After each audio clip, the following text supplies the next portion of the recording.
आवाज़ी समातुन ताईं radio voice of saint London. क्या हम नई सोच को अपनाने के लिए तैयार हैं कि उन्वान से नदीम अख्तर ने लिखा।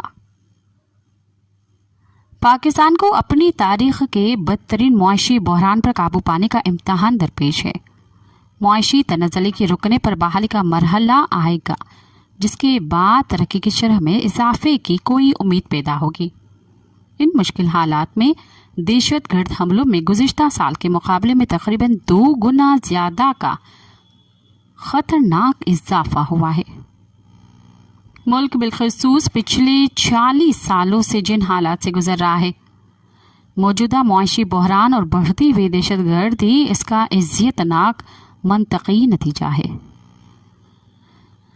हमारा खित्ता तवील अरसे तक दुनिया की 2 अजीम ताकतों के दरमियान शदीद सियासी, नजरियाती, फौजी मुहाज़ाराई और दहशतगर्दी के खिलाफ जंग की आमाज का रह चुका है। पाकिस्तान अपने जोग्राफियाई महल वक़ू के बाइस इस खित्ते में ख़ास अहमियत रखता है, लिहाजा इसके पास इन अजीम ताकतों के दरमियान मुहाज़ाराई में मुलविस होने या अलग रहने का इंतखाब मौजूद था। ताहम हमारी हुकूमतों ने खित्ते में सोवियत असर रसूख को रोकने में हमेशा अमेरिका की ज़ेर क़यादत मगरबी ब्लॉक का साथ दिया।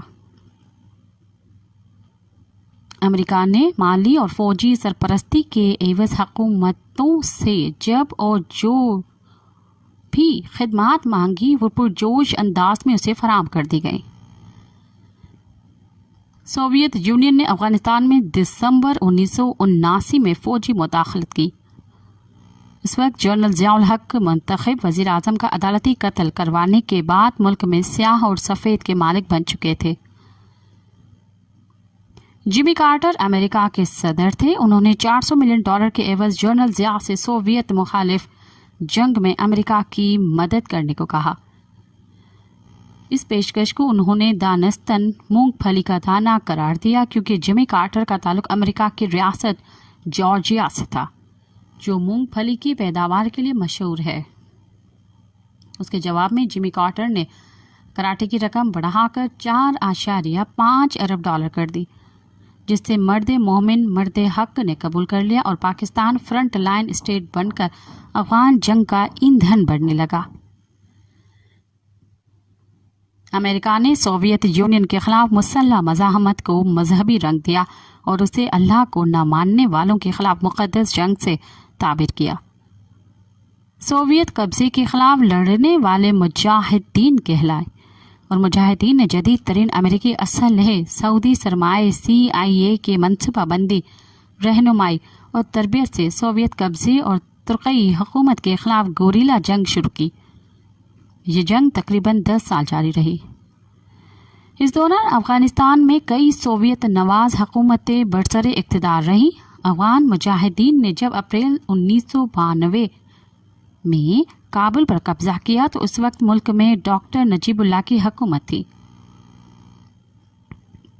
मुजाहिदीन ने उन्हें शदीद तशद्दुद का निशाना बनाकर सरेआम फांसी पर लटका दिया। इस जंग में 10 लाख से ज़्यादा शहरी हलाक हुए। दोनों जानिब से हलाक और ज़ख्मी फौजियों की तादाद भी 1 लाख से ज़्यादा थी। अफगानिस्तान की 11% आबादी बेघर हुई। 63 लाख अफगान शहरियों ने पाकिस्तान और ईरान में पनाह ली। उस वक्त उनकी खुश आमदीद कहा गया, लेकिन अब ये दोनों मुल्क उन्हीं बेदखल करने के लिए दर पे हैं। मफादात की बेरहम जंगों में अवाम के साथ ऐसा ही हुआ करता है। सोवियत यूनियन मुआशी सुस्त रवैये का शिकार था। इसमें 10 साल से ज़्यादा जंग की भारी माली कीमत बर्दाश्त करने की सकत नहीं थी। उसे बिलाखिर पसपाई इख्तियार करनी पड़ी और वो अफगानिस्तान से निकल गया। इस मौके पर जो लोग मुजाहिदीन की कामयाबी को अल्हाद के खिलाफ इस्लामी मुजाहिदीन की शानदार फतह कहकर जश्न मना रहे थे, उन्हें इल्म नहीं था कि वो दिन दूर नहीं जब ये जश्न उनके लिए मातम का सबब बन जाएगा। इस जंग में अमेरिका का इत्तेहादी बनने से सिर्फ जनरल ज़ियाउल हक के इक़्तिदार के दुआ मिला। पाकिस्तान और इसके अवाम को मंशियात, क्लाशनकोफ कल्चर, मजहबी और फ़िरका वराना इंतहा पसंदी, इंसानी और जमहूरी हक़ों की पामाली के सिवा कुछ न मिला। सोवियत इनखला के बाद 1992 में अफगान मुजाहिदीन के इत्तेहाद ने अपनी हुकूमत कायम कर ली, लेकिन बहुत जल्द उनके दरमियान काबुल पर कब्जे की लड़ाई शुरू हो गई। एक खून रेज खाना जंगी के बाद इस इत्तेहाद का शिराजा बिखर गया। तालिबान के नाम से उभरने वाला एक नया शिद्दत पसंद अस्करी गिरोह अफगानिस्तान पर मुसल्लत हो गया। ये तालिबान ने पाकिस्तानी मदरसों से तालीम हासिल की थी, लिहाजा अफगानिस्तान में तस्वीराती गहराई के लिए उनके किरदार बहुत अहम तस्वर किया गया। तालिबान ने इक़्तिदार में आते ही अफगानिस्तान को दहशतगर्द तंजीमों का मरकज़ बना दिया। अलकायदा की जानिब से न्यूयॉर्क के ट्विन टावर पर 9/11 के होलनाक दहशतगर्द हमले ने पूरी दुनिया का सियासी मंजरनामा बदल कर रख दिया। अमेरिका कहर बनकर तालिबान हुकूमत पर टूट पड़ा।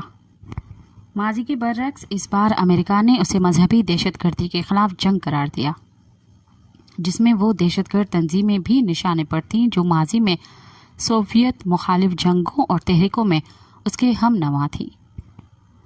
पाकिस्तान पर इस वक्त जनरल परवेज मुशर्रफ की हुक्मरानी थी, जो एक मुंतखब वज़ीर-ए-आज़म का तख्ता उलटकर इक़्तिदार पर काबज़ हुए थे। दहशतगर्दी के खिलाफ जंग में अमेरिका को एक बार फिर पाकिस्तान की खिदमत दरकार थी। इस बार शेरवानी और शलवार के बजाय सूट पहनने और गोद में खूबसूरत कुत्ते उठाए एक आमिर इस सामने मौजूद था। मौसूफ ने एक टेलीफोन कॉल पर कोई लम्हा ज़ाया किए बिना नॉन नेटो इत्तेहादी बनकर पाकिस्तान को दूसरी अफगान जंग में मुलव्वस कर दिया और अमेरिकी तवक्कुआत से कहीं बढ़कर उसका साथ दिया। नेटो इत्तेहाद के फौजियों ने देखते ही देखते मुल्ला उमर की हुकूमत नीस्त तो नाबूद कर दी। अलकायदा का अमीर उसामा बिन लादेन अमेरिका से बचने के लिए पाकिस्तान में रूपोश हो गया। अमेरिका ने तालिबान से इक़्तिदार छीन कर हामिद करज़ई और शुमाली इत्तेहाद के सुपर्द किया। उसने 13 साल तक करज़ई हुकूमत को तालिबान की मज़ाहमत से बचाने के लिए अपनी भरपूर फौजी ताकत फराम की। इस बार भी अमेरिका की नियाबती जंग लड़ने का फ़ायदा मुल्क के बजाय जनरल मुशर्रफ को मिला, जो 9 साल जोहर जलाल से हुक्मरान रहे। वो दहशतगर्दी को अफगानिस्तान से पाकिस्तान के अंदर ले आए, जिसके बायस 70,000 शहरी फौजी जान बहक हुए।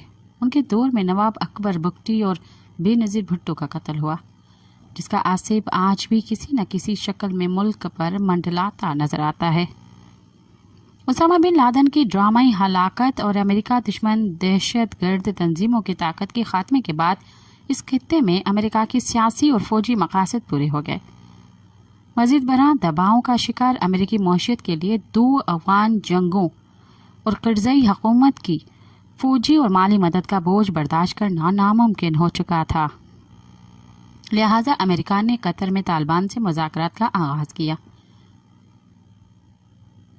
एक मुआहिदा तय पाने के बाद वो इंतहाई उज्जलत और नीम बदहवासी के आलम में $10 अरब का जदीद तरीन असला और फौजी साजो सामान छोड़कर अफगानिस्तान से निकल गया।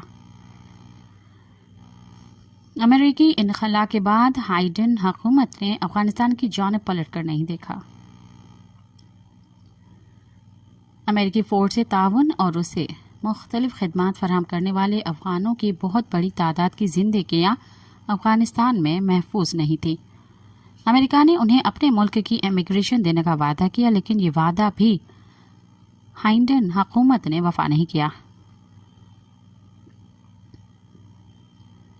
सदर ट्रंप के आने के बाद अब इन लोगों की रही सही उम्मीदें भी दम तोड़ चुकी हैं। सदर ट्रंप अफगानिस्तान से बिल्कुल लाताल्लुक हैं। उन्होंने अफगानिस्तान से $10 अरब के अमेरिकी असलहे की वापसी का मुतालबा ज़रूर किया है, लेकिन इस बयान को साबिका अमेरिकी इंतज़ामिया के खिलाफ एक सियासी बयान तस्वर करना चाहिए। असलहे की इतनी बड़ी मिकदार की फ़िज़ाई वापसी पर गैर मामूली अखराजात होंगे, जिसे फ़ायदे के बजाय नुकसान होगा। सब जानते हैं कि सदर ट्रंप घाटे का सौदा नहीं करते। पाकिस्तान इस वक्त सख्त मुश्किल में है। افغانستان اب دنیا کے لیے اہم نہیں رہا۔ عالمی تنہائی سے دو چار طالبان حکومت پاکستان سے محاذ آرائی پیدا کر کے خطے کے امن کو خطرے میں ڈالنا چاہتی ہے تاکہ دنیا کی توجہ اپنی جانب مبذول کرائی جا سکے۔ ملک میں بڑھتی ہوئی دہشت گردی کو اس زاویے سے بھی دیکھنے کی ضرورت ہے کہ علاوہ ازین ہمارے خطے سے امریکہ کی اچانک لاتعلقی نے طاقت کے توازن کو بری طرح متاثر کیا ہے، جس سے ایک خلا پیدا ہو گیا ہے۔ مختلف متشدد گروہوں اور طاقتیں اس خلا کا فائدہ اٹھانے کی کوشش کر رہی ہیں۔ یہ ایک پیچیدہ اور صبر آزما صورتحال ہے جس پر قابو پانے کے لیے سرد جنگ کے ازکار رفتہ سوچ ترک کرنی ہوگی۔ آئین کی مکمل بالادستی، وفاقی پارلیمانی جمہوری نظام کا پائیدار تسلسل، قانون کی بلا تفریق حکمرانی، معاشی ترقی کے لیے جرأت مندانہ اصلاحات، وسائل اور مواقعوں کی منصفانہ تقسیم، سیاسی ترجیحات اور تنازعات سے آزاد علاقائی اور بین الاقوامی تجارت جیسے اصولوں پر عمل سے ہی سنگین تر ہوتے مسائل پر قابو پایا جا سکتا ہے۔ ہمیں خود سے ایک سوال کرنا چاہیے، کیا ہم اس نئی سوچ کو اپنانے کے لیے تیار ہیں؟ اس سوال کے جواب ہمارے مستقبل کے منظرنامے کی صورت گری کرے گا۔ اماجی سماعتن تائیں ریڈیو وائس آف سنتھ لنڈن